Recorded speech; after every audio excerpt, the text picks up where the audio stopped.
Like all journeys, ours had a beginning that would find us heading toward the high country of the Rocky Mountains. The snow season out west can easily extend into June or July, but this is December, and it's the start of our season as well as our adventure. Come with us while we burn our everlasting memories of our best adventures onto tape.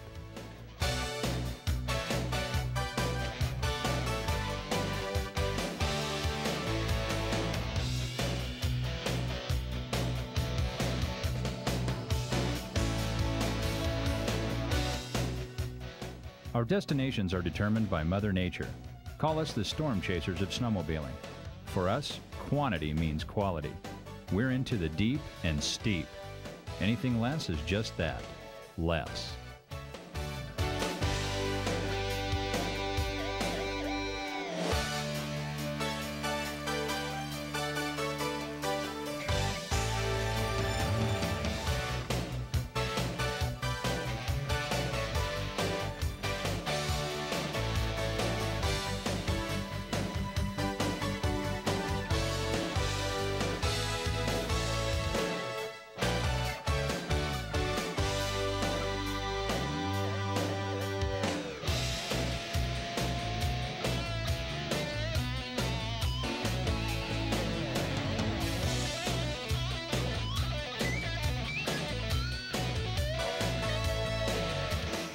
The onset of an early winter had already provided a base of snow that will help the season run well into the month of June here along the portion of the Rocky Mountains.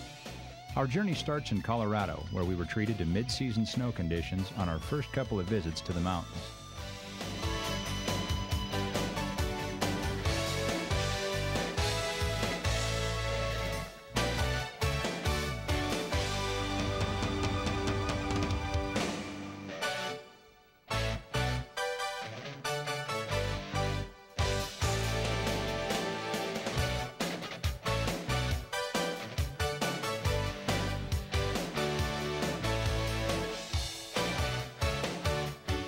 After a hard day's ride, it's time to head back to the cabin to relax, enjoy the food, the company of our friends, and a few good stories.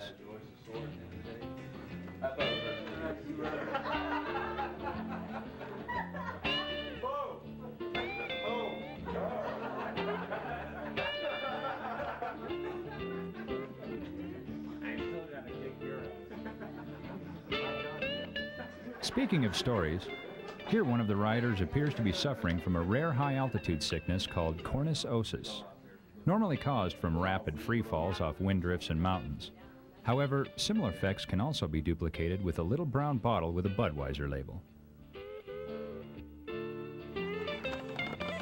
Somebody took my key. With cornisosis being contagious, the ladies found it necessary to remove the keys from the sled so no one would suffer from crashosis.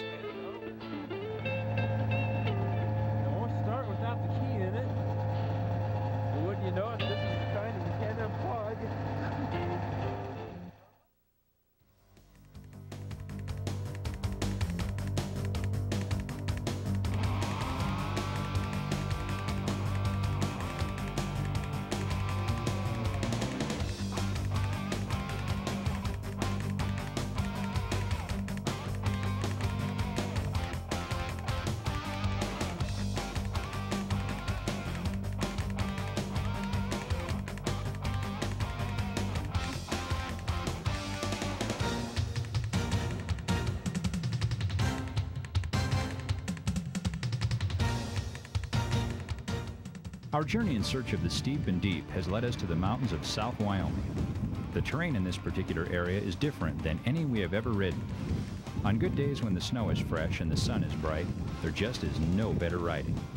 The conditions are extreme with all its wind drifts, blowouts, and cornices, but that's what draws us to this area: the unknown, the adventure, the rush, and the freedom to challenge oneself.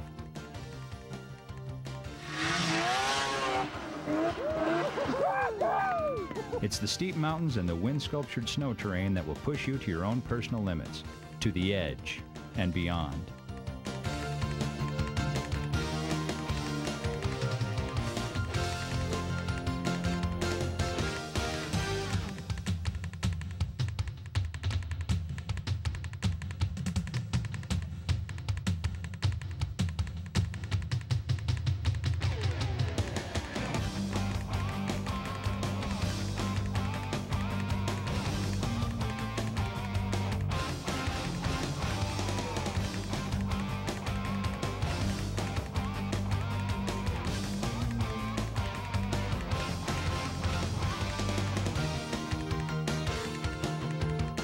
One of the local customs in the Rocky Mountains is high marking.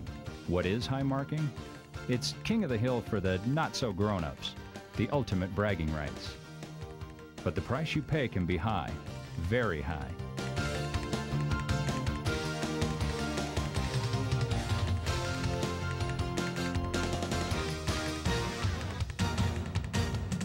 It can get real dangerous and expensive up there.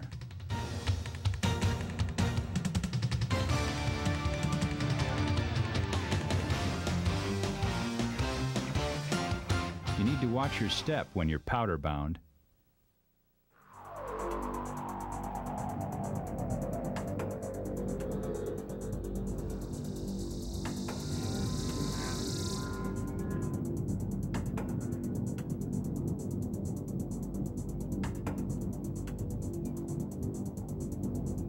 This guy gets a sore butt and a new snowmobile. $200 a month for 36 months, and it's all gone in 4 seconds. Try explaining this to your insurance agent.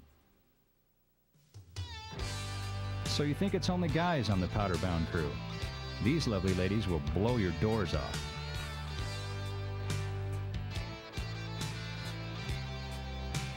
While some of the northern Rocky Mountain states had not received their fair share of snow to date, we chose to stay closer to home, where some of the areas had received over 25 feet of snow in less than a month. And that reminded us of a phrase we heard once: if you have to measure it in inches, what's the purpose? It ain't enough.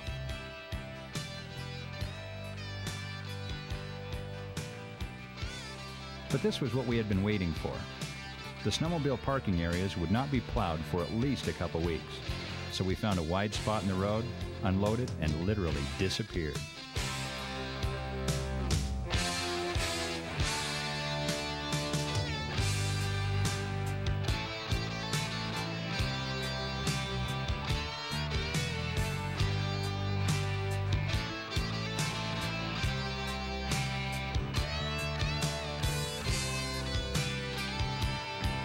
Powder riding, we live for it.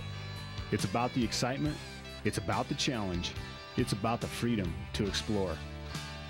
We grew up in the Rocky Mountains riding snowmobiles, and there's just no better place to be.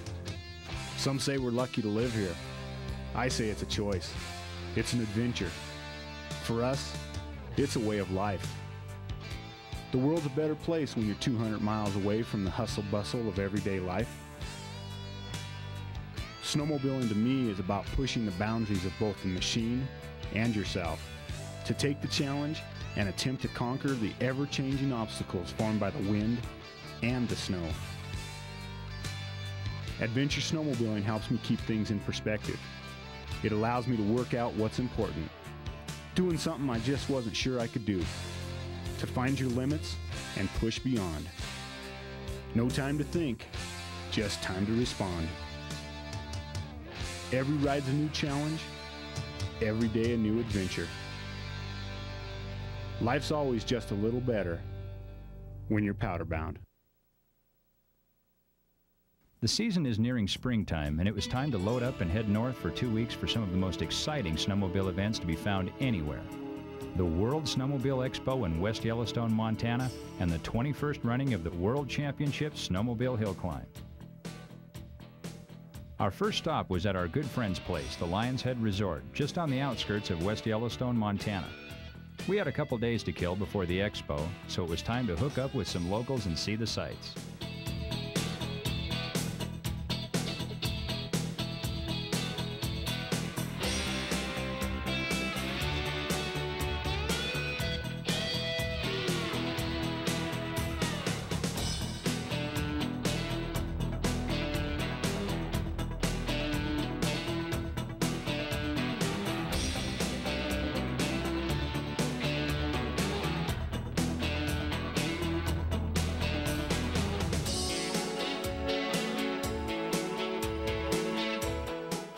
A word to the wise: if you're riding a stock machine with this group, there'll be a ride going on, but you won't be part of it.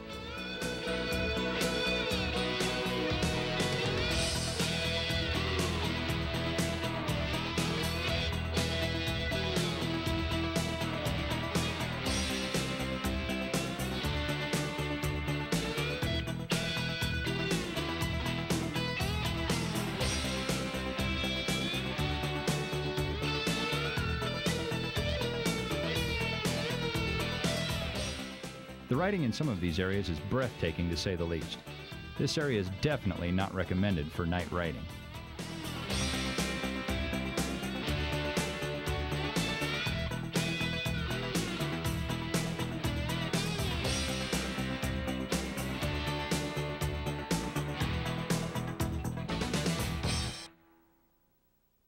The springtime temperatures in the Rockies allows the rivers to flow high, and wouldn't you know it, the river passes right over our trail leading home.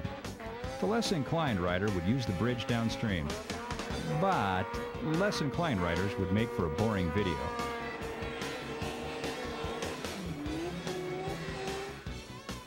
Here is a case of not enough throttle, and here's a case of not enough gas.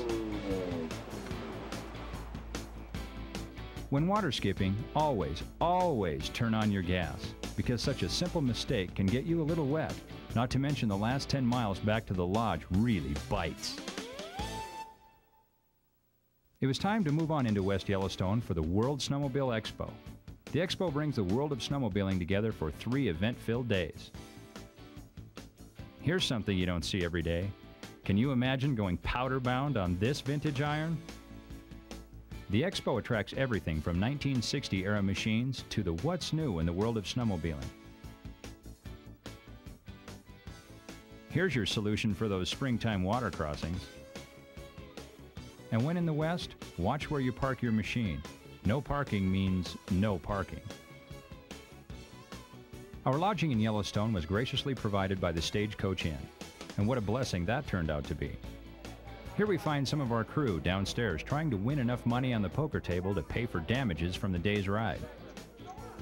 Those who didn't do any damage to their sleds will find their unit proudly displayed down the street at the local pawn shop. Snowcross racing. It's fast and it's brutal, and you'll find no better races in the West than the ones held this weekend.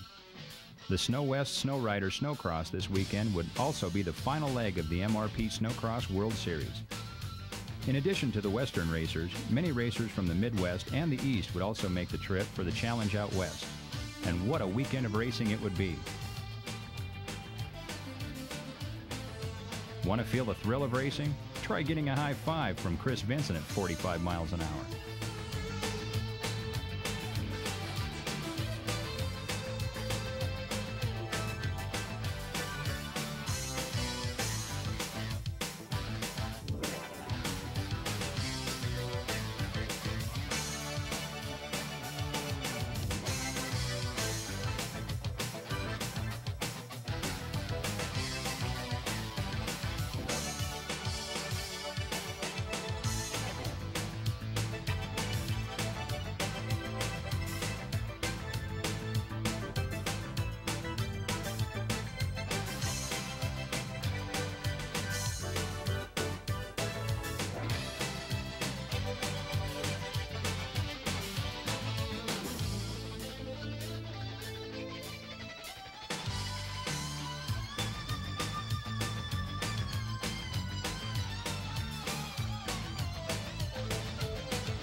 The highlight of the action was found in both the Pro 440 and the Pro Open classes. And all eyes would be on the legendary Arctic Cat rider number 41, Kirk Hibbard. The Idaho-turned-Minnesota resident would battle from the back of the pack, twice, to win both pro classes.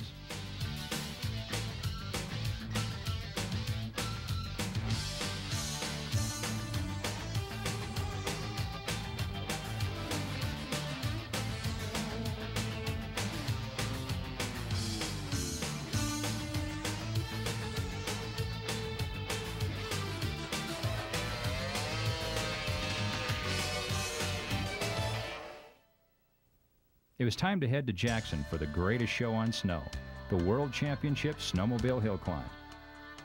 Our shortcut took us over Teton Pass. Teton Pass is steep, it's narrow, and the flashing sign at the bottom said trucks and trailers not allowed. For some reason, we didn't think that meant us, but the local sheriff was waiting to greet us at the top. $100 fines for all trucks involved, and we were off and heading down the pass. We looked at the $100 fine as just a very expensive toll road that we probably won't use again, at least till next year. 4 days to the start of the hill climb, so it was time to head up to the Cowboy Village Resort at Togety for some of the best riding to be found anywhere. We were greeted with some good old Western hospitality and plenty of great scenery.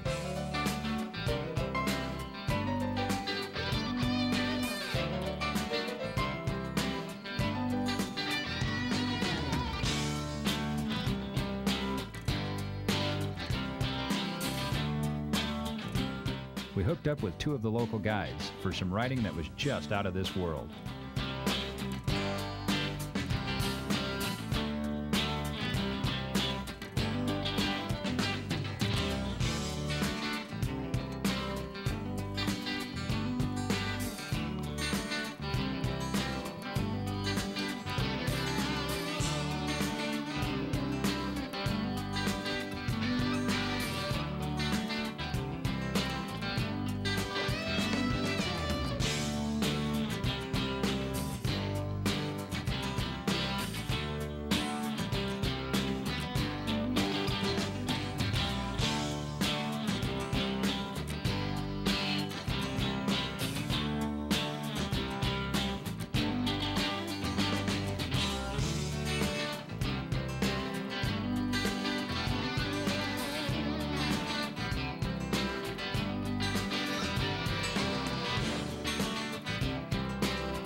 As the days turned to evenings, we were treated to fabulous dinners and then an evening dip in a snowbank.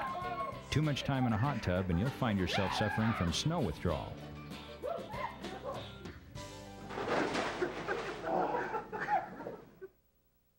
What do you do with all the skill you learned from riding in the Rocky Mountains? Why, you take it to Jackson Hole, Wyoming for the World Championship Snowmobile Hill Climb.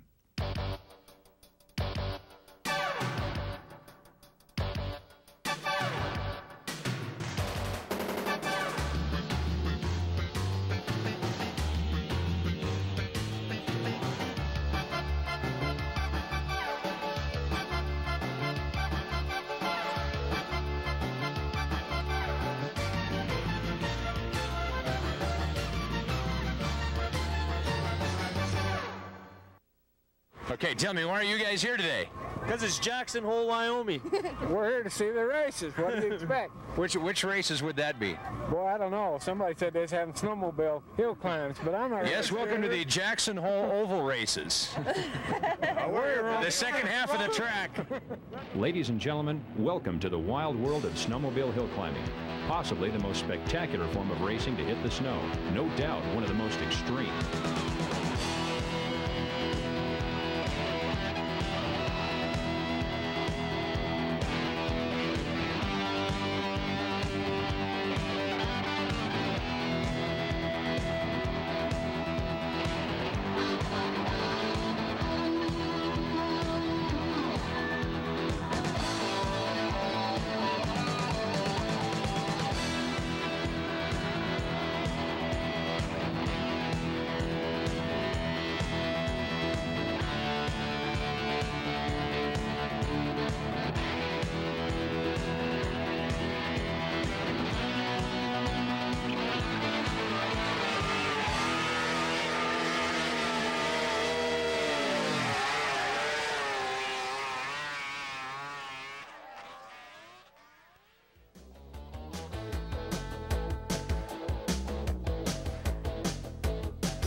This year's hill climb was definitely one for the record books.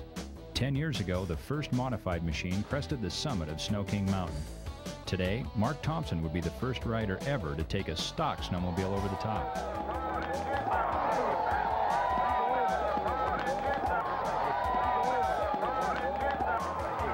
I wanted to do that a long time ago, and it really feels good. Really feels good.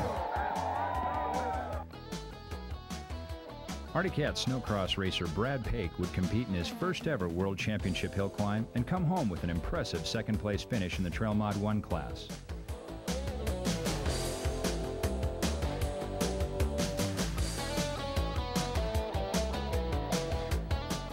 Mark Thompson from Utah would return in the open mod class and become the fastest to ever go over the top of this brutal mountain.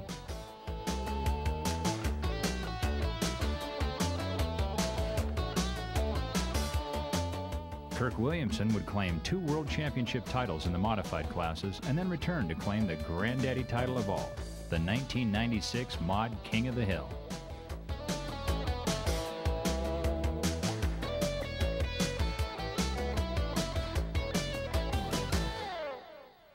Check out the fans at this event. You'd never guess that beer was served here.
Is it true that this is a borrowed sled? Yeah, more or less. What are you going to tell him when you bring the sled back? Fell off the trailer on the way home.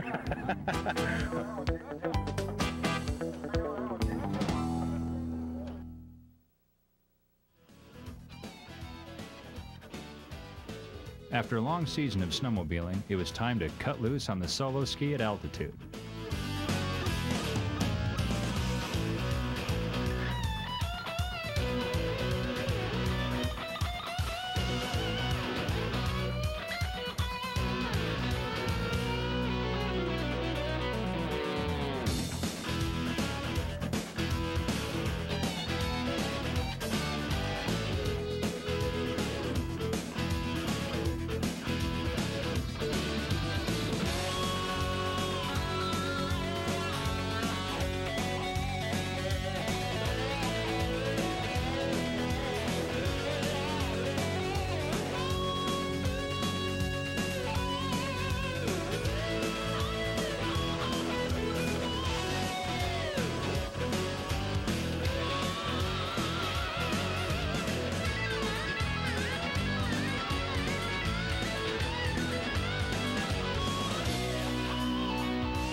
The sensation of slalom water skiing on snow behind a snowmobile.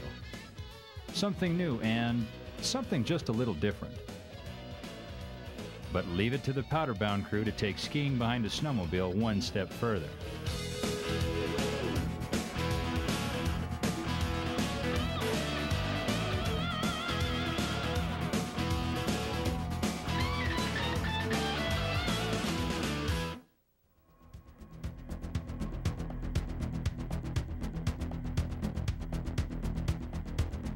We hooked up with four-time world champion hill climber Kenny Huseman and his friends from Walden, Colorado for a day on the lake.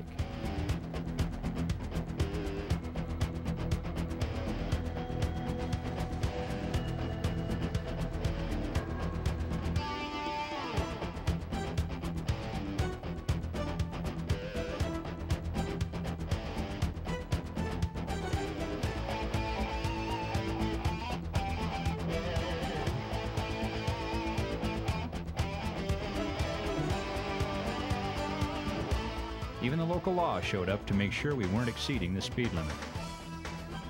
So just how fast do these machines go across water? This one was clocked at 57 miles an hour. That's fast enough to get you a speeding ticket on any lake in Colorado. Here's a sign that says a lot more than you may think. Just like winter snowmobiling, two-up touring can also be enjoyed on the water, but not recommended. There's something a little addictive about skipping across the water on a vehicle that doesn't float. It brings out the true meaning of the phrase, sink or swim.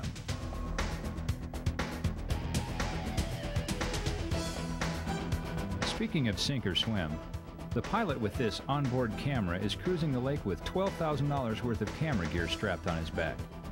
So, sinking right now would be considered a bad thing.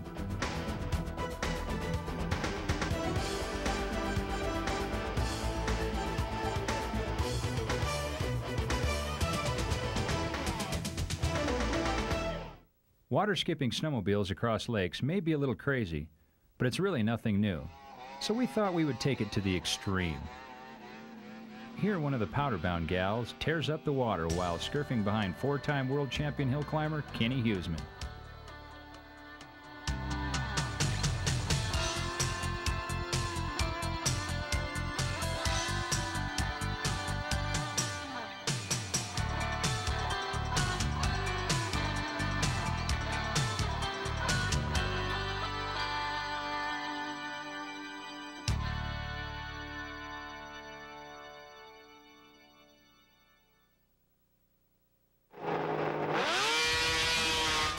Asphalt drag racing. It's exciting, it's fast, and now it's done on snowmobiles.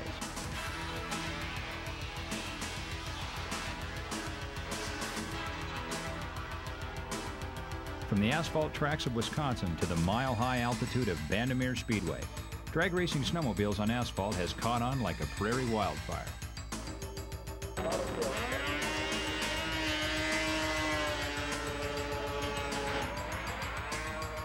Imagine racing down the asphalt at nearly 130 miles an hour on a machine built for snow. Some modifications are required, and Pat Houck of Yamaha explains some of the more basic changes. Well, the first thing we had to do is definitely get the ski off the blacktop, otherwise we wouldn't go very fast. What we've done is we added a pair of wheels in the back, a pair of wheels in the front, eliminated the wear bar. We had to machine out the center so the wheels would go through the ski to keep the ski off the ground. And then what we had to do is go back to the suspension in the back. We ended up adding, approximately 30 more wheels. Remove the Hyfax so the track does not rub on the Hyfax. And it was very important where we put the wheels. It makes a difference on the top end, it makes the difference on the acceleration. Camoplast has designed a new track for just paved racing. We had Asphalt drag racing on snowmobiles is a new venue that has hit both the snowmobile industry and the NHRA by storm, and it could not have come at a better time. Snowmobile asphalt drag racing made its big debut at Brainerd International Raceway during an NHRA national event, and what a debut it would be.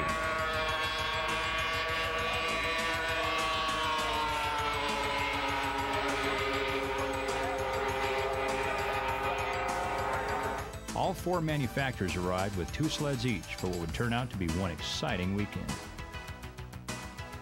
We joined the action in the second round of elimination with 4 sleds remaining.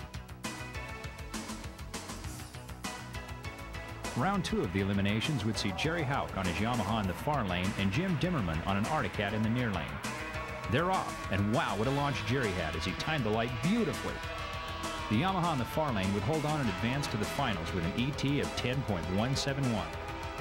Next up on the line is the Yamaha, driven by Pat Houck in the far lane and Dave Trigstead on a Ski-Doo in the near lane. And again, we are off. And oh, a good run here in the near lane, while Trigstead outpowers the Yamaha and stretches the lead to take the win with an ET of 10.2.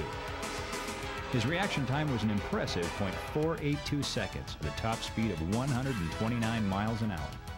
The finals would see a duel between Jerry Houck on a Yamaha out of Oak Grove, Minnesota, up against Dave Trigstead out of Rochester. There's a battle for staging. They're staged, and they're off. Houck in the near lane has a slight jump. The reaction time's within 0.02 of a second. And it's Jerry Houck through the lights for the win. They were both very close off the line, but it looks as if Trigstead had a little trouble. Both sleds have good ski lift, but the Ski-Doo bobbles as if he may have lost traction. Look at the aerodynamics Jerry Houck displays as he stays tucked in behind the bars. As a result, he caps off a remarkable weekend with a win at the first ever NHRA Snowmobile Asphalt Drags. His elapsed time was 9.986 and a speed of 126 miles an hour.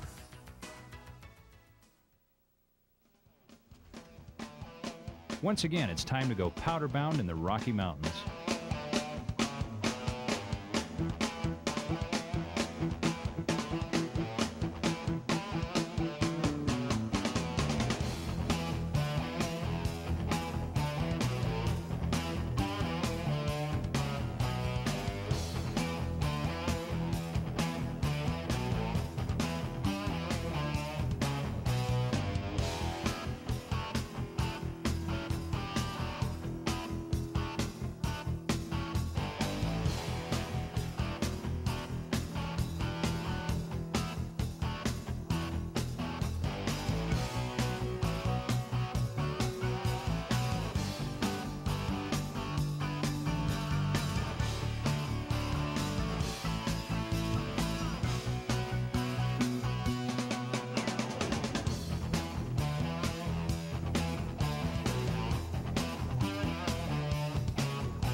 Do you ever wonder what happened to that old sled you sold your best friend? Do you ever wonder what happened to your best friend? Well, we found the sled. Sound like fun hanging out with the powder-bound crew while shooting a movie? Well, things don't always work out as planned.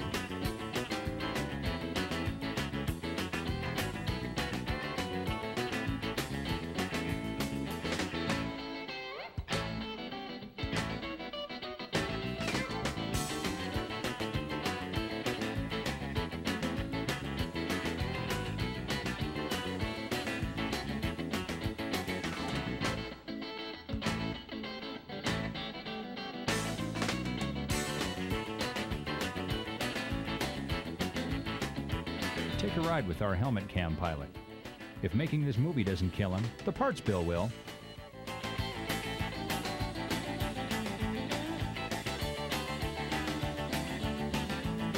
And we wonder why the manufacturers won't give us sleds.